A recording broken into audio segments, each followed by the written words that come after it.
বন্ধুরা, আজকে একটা নতুন গল্প নিয়ে আসলাম তোমাদের মাঝে। এটা সত্য এবং বাস্তব জীবনের ঘটনা। শেষ পর্যন্ত শোনার অনুরোধ রইল। শুনলে তোমার মধু চলে আসবে। দেরি না করে চলো শুরু করা যাক। মানুষের জীবনে এমন কিছু ঘটে যায় যা মানুষ কখনো ভুলতে পারে না। আমার জীবনে এমন কিছু ঘটেছিল যা আমি কোনোদিনও ভুলতে পারিনি। এই ঘটনাটা ঘটেছিল আমার চোখের সামনে। এই ঘটনার সব দৃশ্য এখনও আমার চোখের সামনে ভাসে। আমি বাবা মায়ের একমাত্র সন্তান। কথাটা পুরোপুরি সত্যি নয়। সমাজের চোখে আমার আরেকটি ভাই আছে যাকে সমাজের সবাই আমার বাবা মায়ের দ্বিতীয় সন্তান হিসাবে চেনে। কিন্তু আমি জানতাম আমার ভাইটি আরেক পুরুষের ফসল। আমার মা গৌরী সেন, যাকে আপনারা এতক্ষণে ব্যভিচারিণী ভাবছেন। কিন্তু আমার মা পুরোপুরি এরকম মহিলা ছিল না। ঘটনাটা অনেক বলার চেষ্টা করেছি কিন্তু পারিনি। আজ থেকে 10 বছর আগেকার ঘটনা। আমার বাবা ট্রান্সফার হয়ে আসে একটি গ্রামে। আমার বাবার অমর্ত্য সেন একজন ডাক্তার। এই গ্রামের একটি হাসপাতালে আসে। আমরাও কিছুদিন পরে সে গ্রামে আসি। আমরা বলতে আমি আর মা। গ্রামটি খুব সুন্দর ছিল। চারিদিক ধু ধু করছে মাঠ, কিন্তু একটা জিনিস খুব বিরক্তিকর ছিল। জায়গাটির আবহাওয়া প্রচণ্ড গরম ছিল। প্রথম দিন আসার পরেই আমার শরীর খারাপ হয়ে যায় গরমে। আমরা যে বাংলোতে থাকতাম সেখান থেকে গ্রামটি অনেক দূরে ছিল। বাবাকে রোজ গাড়ি করে নিয়ে যেত হাসপাতালে অশোক নামে একটি লোক। আমাদের বাড়িতে ঘরদোর পরিষ্কার করার জন্য একটি মহিলা থাকত। মহিলাটির নাম অর্জনী ছিল। বেটে মোটাসোটা সেই মহিলাটি মায়ের সাথে খুব গল্প করত। মা আশেপাশের কাউকে চিনত না বলে অর্জনের সাথে সব রকম গল্প করত। একদিন আমি তাদের কথা আড়ি পেতে শুনেছিলাম। অর্জুনী মাকে বলছে, বৌদি একটা কথা বলবো, কিছু মনে করবে না তো? মা বলল, কি বলবি বল। অর্জুনী বলল, শুনেছি শহরের মেয়েদের অনেক ছেলেবন্ধু হয়, তা তোমার বিয়ের আগে কোনো ছেলে বন্ধু ছিল নাকি? আমার বাবাকে তো চিনিস না, আমাকে মেরেই ফেলত। অর্জুনী বলল, সত্যি কথা বলো না। তোমার মতো এত সুন্দরীর কেউ ছিল না। মিথ্যে কেন বলতে যাব তোকে? তুমি বলছো তোমার জীবনে দাদা ছাড়া কেউ ছিল না। মা বলল, এতে অবাক হওয়ার কি হলো? অর্জুনী বলল, না এমনি। আচ্ছা, তুমি দাদাকে খুব ভালোবাসো না? বিয়ের 10 বছর হয়ে গেল আর ভালোবাসে না, কি বলিস?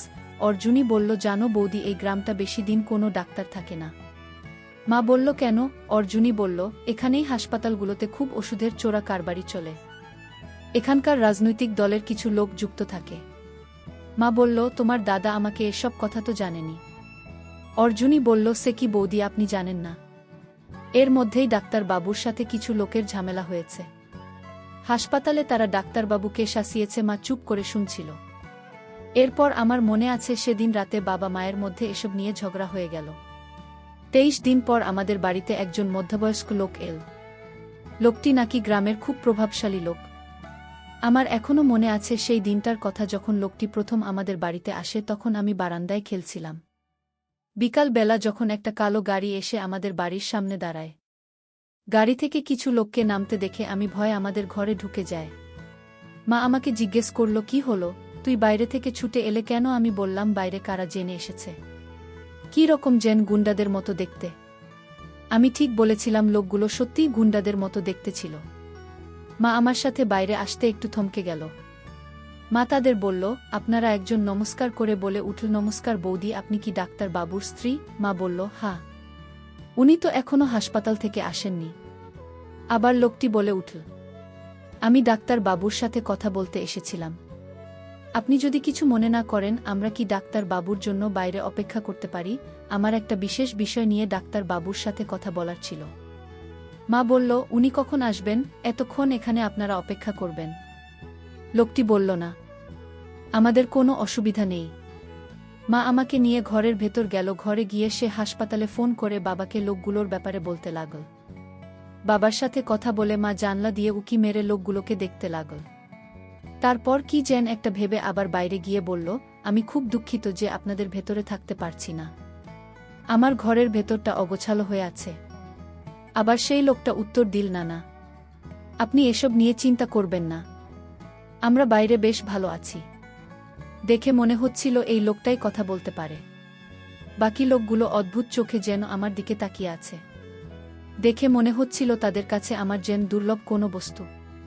মা ভেতরে চলে এল। কিছুক্ষণ পরে বাবা গাড়ি করে ফিরল।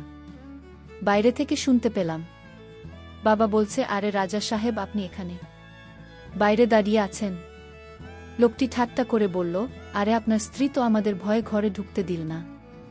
বাবা বলল, আপনি আসুন, আমার দোষ, আমার ওকে জিজ্ঞেস করা উচিত ছিল কে আসছে। এরপর বাবা লোকটিকে নিয়ে ঘরে ঢুকল। মাকে লোকটির সাথে ভালোভাবে আলাপ করল। আমাকেও লোকটির সামনে নিয়ে গিয়ে নিজের ছেলে হিসাবে পরিচয় দিল। লোকটিকে এবার আমি ভালোভাবে দেখলাম। বেশ দুঃখিত চেহারা। লোকটি বলল, আপনার বউ ছেলে সবাই খুব সুন্দর দেখতে, আপনার ভাগ্য দেখে খুব হিংসে হচ্ছে। বাবা বলল, তো আপনি আশা করি আমার সাথে হাসপাতালেই সবে কারণে জিনিসপত্র ব্যাপার নিয়ে কথা বলতে আসেননি। রাজা সাহেব বলল, কি আর বলব ডাক্তারবাবু, আমার হয়েছে ঝামেলা। সামনে ভোট আসছে, আর এদিকে এই গুন্ডাদের উপদ্রবে আগামী 6 মাসে 2 জন ডাক্তার পালিয়েছে। বাবা বলল, আপনারই তো দলের লোক। রাজা সাহেব মায়ের দিকে তাকিয়ে বলল, আপনার স্বামী কি? আমি আর বোঝাতে পারলাম না। বাবা মাকে বলল, গৌরিতা, আমার আর রাজা সাহেবের জন্য একটু চা বানিয়ে দাও না। মা অনিচ্ছা সত্ত্বেও তাকে রান্নাঘরে যেতে হলো। বাবা এবার রাজা সাহেব বলল, আপনার মধ্যে কোনো রকম জড়িত না থাকলেও আমার পক্ষে সম্ভব হচ্ছে না। বাবা আর রাজা সাহেব অনেকক্ষণ ধরে নিজেদের মধ্যে কথা বলে চলছিল। আমি আর তাদের কথা কান দিছিলাম না। কিছুক্ষণের মধ্যে মাচা নিয়ে ঘরে ঢুকল। মায়ের হাতের চা খেয়ে রাজা সাহেব খুব পছন্দ করল। সে চলে যাওয়ার সময় বলল, বৌদি, পরের বারও কিন্তু এলে আর কিন্তু ঘর অগোছালো থাকার অজুহাত দেবেন না। মা মুচকি হেসে বলল, এবার অন্য কোনো অজুহাত দেব। আসতে আমাদের বাড়িতে রাজা সাহেবের আসা যাওয়া বাড়তে লাগল। একদিন রাতে শোবার সময় বা চুল আঁচড়াতে আঁচড়াতে বলল, শুনলাম তুমি নাকি হেড অফিসে কয়েকজনের নামে নালিশ করছ। তুমি জানো ওরা কারা? বাবার চোখে মায়ের দিকে তাকিয়ে বলল, তুমি জানলে কোথা থেকে? মা বলল, সকালে রাজা সাহেব বাড়িতে এসেছিল। ওনার কাছ থেকে। বাবা বলল, লোকটা যখন দেখছে আমি ওর কোনো কথা শুনছি না, এখন তোমার কান ভাঙছে। মা এবার একটু রেগে গিয়ে বাবার কথার উত্তর দিল, অদ্ভুত লোকটার কি আসা যায়, আমাকে জানিয়ে যা করছে আমাদের পরিবারের ভালোর জন্য করছে। বাবা বলল, আমার পরিবারের ভালো ব্যাপারটা নিয়ে বাইরের কোনো লোক মাথা না ঘামানোই ভালো। সেদিন রাতে মা কিছু বলল না, কিন্তু পরের দিন মা বাবার মধ্যে খুব ঝগড়া হলো। এসব নিয়ে মা শেষ পর্যন্ত কাঁদতে শুরু করে দিল। বাবা মাকে বোঝাল, দেখ গৌরী, তা তুমি ভয় পেয়ে না, আমার কোনো ক্ষতি হবে না। রাজা সাহেব ভয় পেয়েছে, ও তোমাকে ব্যবহার করছে যাতে আমি ওদের উপর থেকে অভিযোগ তুলে নেই। এরপর নিজেদের মধ্যে কিছুটা মিটমাট হওয়ার পর বাবা হাসপাতালে চলে গেল। সেই রাতে যা অনিবার্য ছিল তাই হলো। রাতে মা খুব চিন্তায় ছিল, বাবার আসতে বাকি দিনের তুলনায় অনেক দেরি হচ্ছিল। এমন সময় আমাদের বাড়ির সামনে রাজা সাহেবের গাড়ি এসে দাঁড়াল। গাড়ি থেকে রাজা সাহেব নামতেই মা বুঝতে পারেন কিছু একটা অঘটন ঘটেছে। মা বলল, রাজা সাহেব আপনি? রাজা সাহেব বলল, গৌরিতা, একটা খারাপ খবর আছে। মা রাজা সাহেবের কাছে ছুটে এল। কি হয়েছে? মায়ের সারা শরীর কাঁপছে। রাজা সাহেব বলল, তোমাকে কতবারও বুঝিয়েছি, ওকে বোঝাও। মা কাঁদো কাঁদো অবস্থায় বলল, কি হয়েছে তাড়াতাড়ি বলুন। কিছু গুন্ডারা তোমার স্বামীর উপর হামলা করেছে, এখন ওকে হাসপাতালে ভর্তি করানো হয়েছে।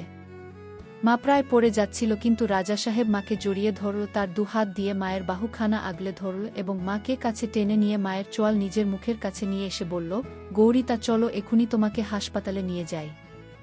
আমরা রাজা সাহেবের গাড়িতে উঠলাম। সারা রাস্তায় মায়ের পিঠে হাত বোলাতে বোলাতে মাকে সান্ত্বনা দিচ্ছিল। রাজা সাহেব হাসপাতালে পৌঁছে আমাকে নিচে রেখে মা আর রাজা সাহেব বাবাকে দেখতে গেল উপরের রুমে। আমি চুপচাপ বসেছিলাম। হঠাৎ দেখলাম সিঁড়ি দিয়ে রাজা সাহেবকে নামতে। আমাকে আর চোখে দেখে পাশ কাটিয়ে সে বাইরে বেরিয়ে যায়। আমিও কি ভেবে লোকটার পিছন পিছন যায়। রাজা সাহেবকে দেখলাম একটা বাইরের লোকের সামনে দাঁড়িয়ে কথা বলছে দ্বিতীয় লোকটি। আজ তো আপনি মনে হচ্ছে একেবারে তুই ফাঁকি দিবি। রাজা সাহেব বলল, আগে তুই বল, অসত্য ঠিকঠাক কাজ করবে কিনা। দ্বিতীয় লোকটি বলল, আলবাত কাজ করবে। একটু জলে মেশালে দেখবেন কেমন করে আপনার বাঁশুরির সুরে তাল মিলিয়ে মিলিয়ে নাচবে। রাজা সাহেব বলল, পুরোটা দিলে কি হবে, সারারাত টানতে পারবে। লোকটা মুচকি হাসল। এখন কি করছে? রাজা সাহেব বলল, ঘরের সামনে বসে আছে। এবার আমি সেই জায়গা থেকে সরে গিয়ে যেখানে আগে বসেছিলাম সেখানে চলে এলাম। আমি বুঝতে পারছিলাম না আমার আশেপাশে কি ঘটছে। তখন আমার বোঝার ক্ষমতা ছিল না রাজা সাহেবের এই উদ্দেশ্যের ব্যাপারে। এরপর সেদিনের রাত থেকে যা যা ঘটেছিল তা ভাবলে এখনও আমার গায়ে কাটা দেয়। সেদিন হাসপাতাল থেকে বেরোনোর সময় মাকে রাজা সাহেব তার বাড়িতে উঠতে বলল। রাজা সাহেবের ধারণা যে সব গুন্ডারা বাবাকে হামলা করেছে তারা রাতে মায়ের উপর আর আমার উপর হামলা করতে পারে। রাজা সাহেব উপরে হয়তো মায়ের বিশ্বাস তা অনেকটা বেশি ছিল, তাই সে তার কথায় রাজি হয়ে গেল। সেদিন রাতে আমরা রাজা সাহেবের বাড়িতে চলে গেলাম। হাসপাতাল থেকে বেরিয়ে যখন গাড়ি এসে রাজা সাহেবের বাড়ির সামনে দাঁড়াল তখন আমার চোখ স্থির হয়ে গেল। মনে হলো রাজপ্রাসাদের সামনে দাঁড়িয়ে আছি।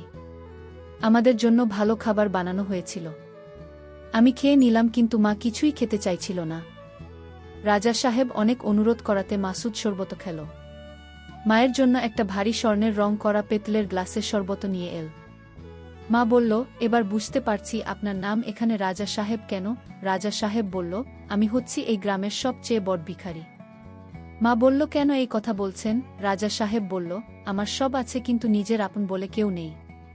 মা বলল, আমি রমন তোর কাছে আপনার স্ত্রীর মৃত্যুর ব্যাপারে শুনেছি। আমি খুব দুঃখিত। আপনার এই বিষয় নিয়ে আমি আপনার কাছে আগে আমার দুঃখ প্রকাশ করতে পারিনি।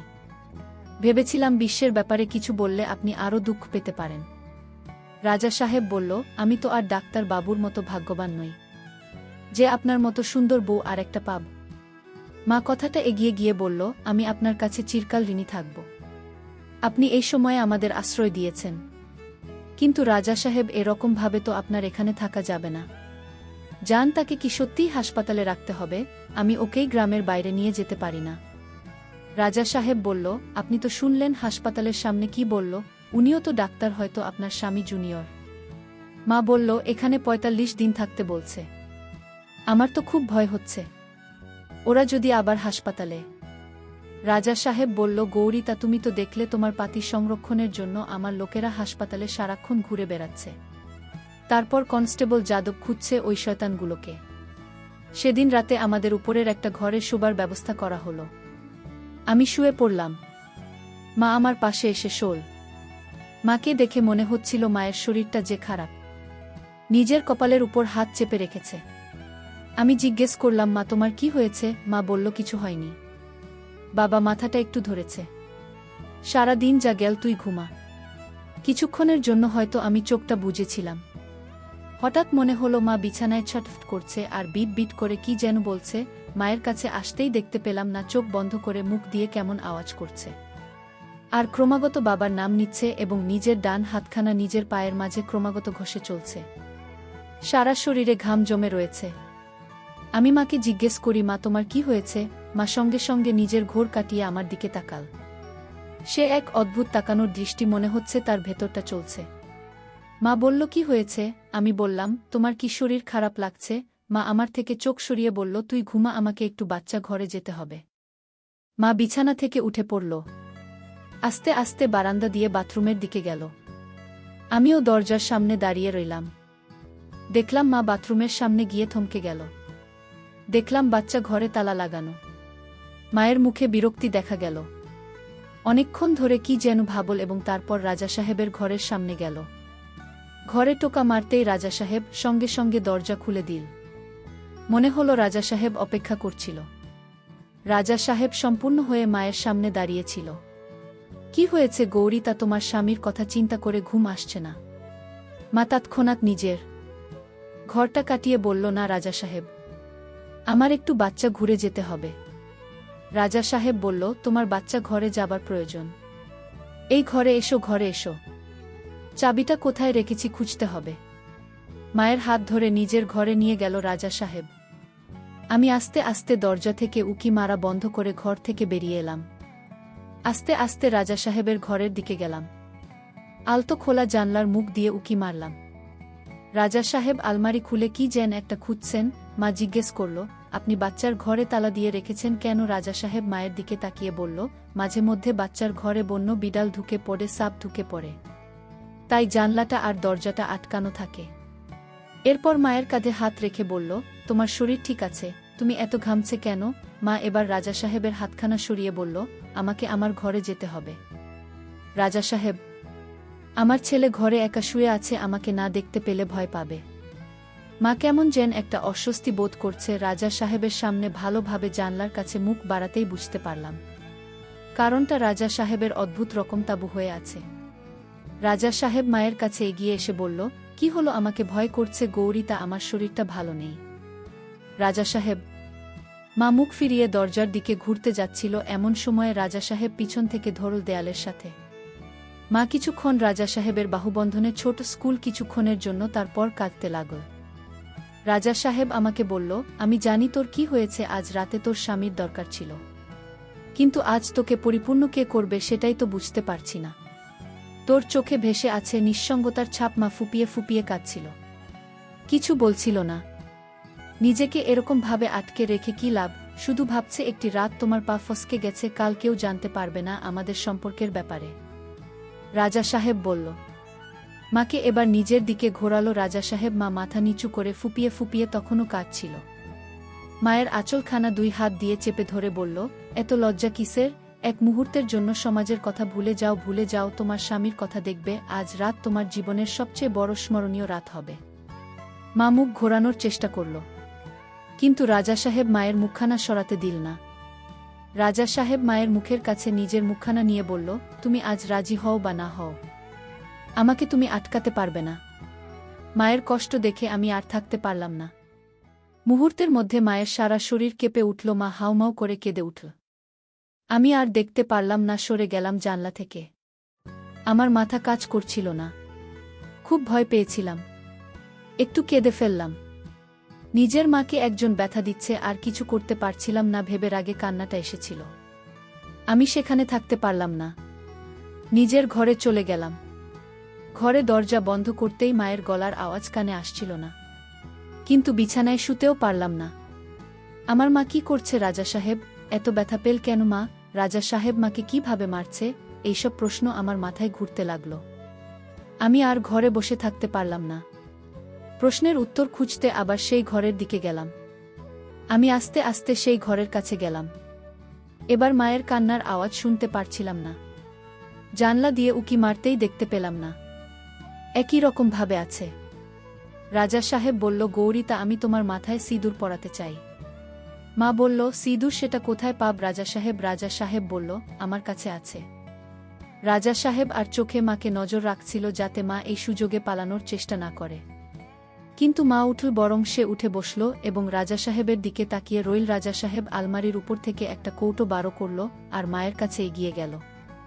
রাজা সাহেব কাছে আসতেই মা নিজের মুখখানা তুলল। রাজা সাহেব মায়ের সিঁথিতে সিঁদুর পরিয়ে দিল। গৌরী, তা তোকে একটা কথা বলতে চাই। তোর স্বামীকে মারার পিছনে আমার হাত ছিল। রাজা সাহেব হাসতে হাসতে কথাটা বলল। মা হয়ে গেল।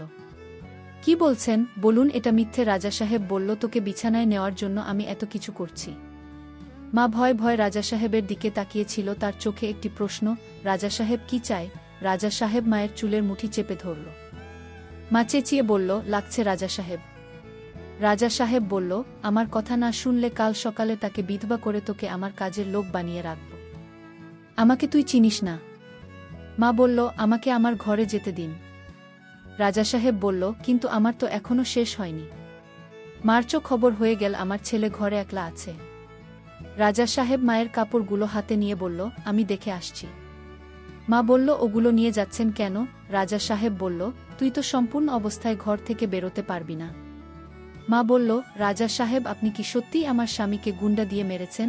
রাজা সাহেব বলল, আমার কোনো উপায় ছিল না। গুন্ডারা তার স্বামীকে মেরে ফেলত। আমি শুধু বুঝিয়েছি ডাক্তারকে মারতে, এবং আর আসল মজা হবে যখন ডাক্তারের বুকে বেইজ্জত করে। বিশ্বাস করো, সব কটা জিভে জল গড়িয়ে পড়ছিল। মা ভয়ে ভয়ে বলল, তাহলে তুমি কি আমাকে ওদের হাতে সঁপে দেবে?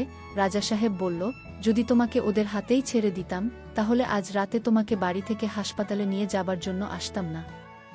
ওরা আজই তোমার বাড়িতে আসত। এতক্ষণে যাদব ধরে ফেলেছে সব তাকে। আসলে তোমার মতো সুন্দরীকে 10 জনের সাথে ভাগ করা যায় না বলে সে দরজার কাছে এল। আমি দৌড়ে আমার ঘরে চলে গেলাম। আমি খাটে শুয়ে ঘুমানোর ভান করলাম। রাজা সাহেব কিছুক্ষণ পর ঘরে ঢুকল। মায়ের শাড়ি আর বাকি জিনিসগুলো দূরে একটা ঘরের কোণে রাখো, আর আমার কাছে এগিয়ে এল।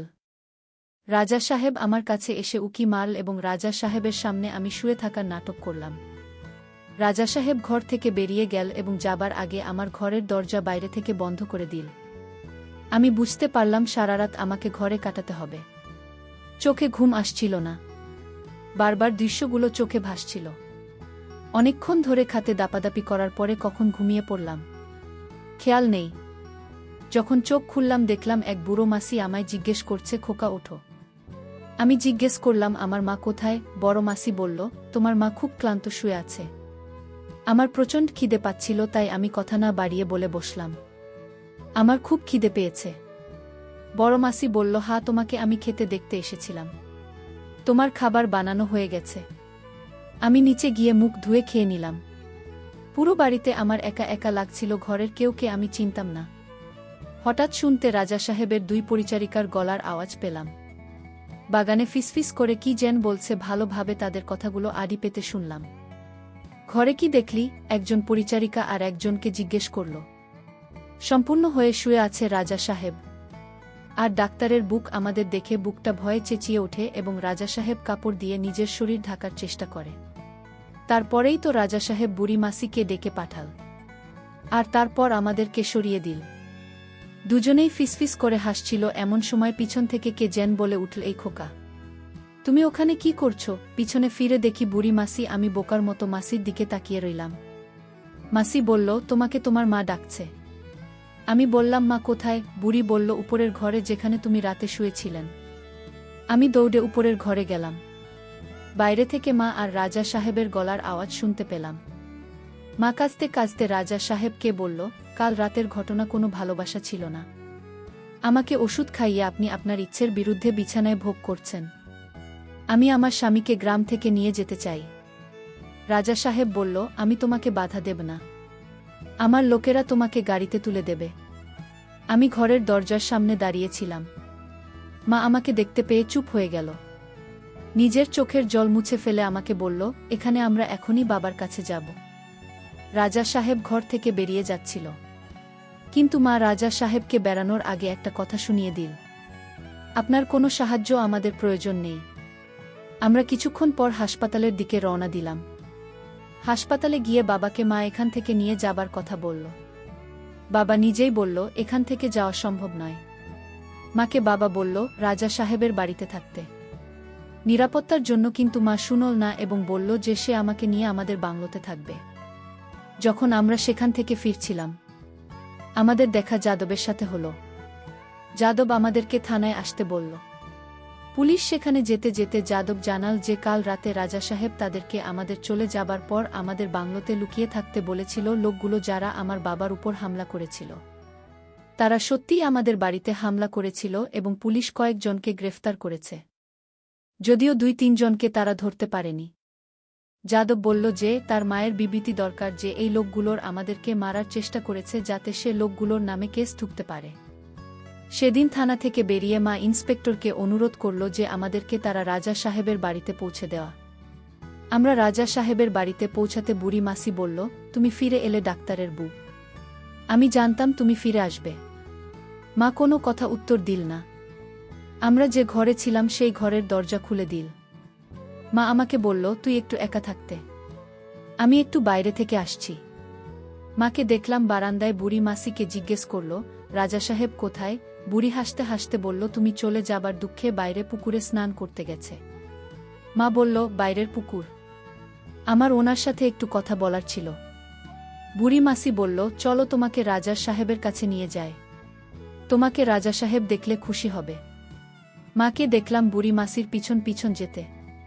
আমি নিজেকে আটকাতে পারলাম না, তাদের পিছন পিছন যেতে লাগলাম। অবাক হয়ে গেলাম যখন দেখতে পারলাম যে পুকুরটির কথা বুড়ি মাসি বলছিল সেটা ঠিক রাজা সাহেবের বাড়ির বাগানে জঙ্গল এর পিছনে। পুকুরের সামনে দেখতে পারলাম সকালে যে 2 জন পরিচারিকার কথা আমি তখন আড়ি পেতে শুনছিলেন, তারা রাজা সাহেবের সাথে পুকুরে স্নান করছে আর হাসাহাসি করছে। রাজা সাহেবের স্নান করা দেখে মা লজ্জা পেয়ে গেল এবং চোখ নামিয়ে ফেল। বুড়ি মাসি ঠোঁট বেঁকিয়ে বলল, ওরে লাজুক মেয়ে, যা, লজ্জা না পেয়ে রাজা সাহেবের কাছে যা, একসাথে স্নান কর, আর দুটোকে বল করে আসতে, ঘরে অনেক কাজ আছে। বুড়ি মাসিমাকে ধাক্কা দিয়ে বলল, যা, এত ভাবছিস কি? আমি চললাম, আমার অনেক কাজ আছে। মা কিছুক্ষণ দাঁড়িয়ে থেকে জঙ্গলের গাছের ফাঁক দিয়ে রাজা সাহেব আর 2 পরিচারিকা স্নান করা আর রাজা সাহেবকে স্নান করানোর দৃশ্য দেখছিল। তারপর মা পুকুর ধারে এসে দাঁড়াল। রাজা সাহেব মাকে এবার দেখতে পান। রাজা সাহেব মাকে দেখে একটু ব্যাকা ভাবে হেসে বলল, কি হলো গৌরীতা, আমি ভাবলাম তুমি এতক্ষণে গ্রাম ছেড়ে চলে গেছ। মা বলল, আপনি জানতেন আমি গ্রাম ছেড়ে এখন যেতে পারবো না। রাজা সাহেব বলল, এখানে এসেছ কেন? মা নিজের চুলের খোপা বানাতে বানাতে বলল। আর অন্য কোনো জায়গায় নিজের ছেলেকে নিয়ে একা থাকার সাহস হলো না। রাজা সাহেব বলল, আমি কোনো মহাপুরুষ নই।